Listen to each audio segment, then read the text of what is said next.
దాసనారాయణ గారు తోటి ఎమ్మెల్యే ఏడుకొండలు తీసే ముందు మా నాన్నగారు ఎన్టీఆర్ ఎంత క్లోజ్ అంటే వాళ్ళిద్దరు దాసనారాయణ గారు కాంబినేషన్ అనుకుని సడన్గా ఎలక్షన్స్ రావడం వల్ల ఎమ్మెల్యే ఏడుకొండలు తీశారు.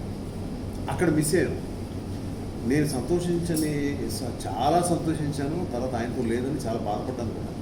నేను చాలా పిల్లోడిని, ఆల్మోస్ట్ ఒక 20 years to 22 years. ఆయన ఇంటికి వెళ్ళి ఆయన కాళ్ళకి దండం పెట్టిన రోజులు ఉన్నాయి. బట్ అప్పుడు అంత పర్సూ బ్రదర్స్ ఎక్కువ చెప్పారు. మేము పొద్దున వెళ్ళేవాళ్ళమని. అప్పుడు 2 బ్రదర్ 4 కానీ మా ఎదురుగుండా ఆయన చేసే ఇటువైపు వేసిన ఇసుక ఉంది కదా, ఆ ఇసుక అంతా తవ్వి ఇటువైపు వేసేవారంట. ఇటువైపు ఉన్న ఇసుక తీసట్టు వేసేవారంట. ఎన్ని వాళ్ళు యాక్చువల్ పొట్ట చెప్పేవారు. ఇదంతా ఎంత వైరల్గా కానివ్వండి, ఉన్న చెప్తున్నాను. ఇలాగ ఆయన స్నానం చేసి వచ్చి మొత్తం పూజ చేసుకుని మేము అక్కడ ఉండేవాళ్ళం, చూసేవాళ్ళం ఆయన్ని. ఆయన యొక్క నిబద్ధత, ఆయన క్రమశిక్షణ, ఎంత గొప్ప హీరో, ఎంత గొప్ప డైరెక్టర్ అయినా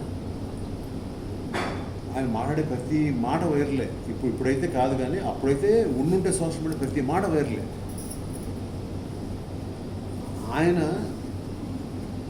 మా ఎదురుగుండానే చికెన్ తెప్పించి మీరందరూ గారెలు వేయించి చికెన్ వేయించి మా అందరూ తిని ఆయన ఒక మంచి కోడి పెట్టుకుని తినేవారు.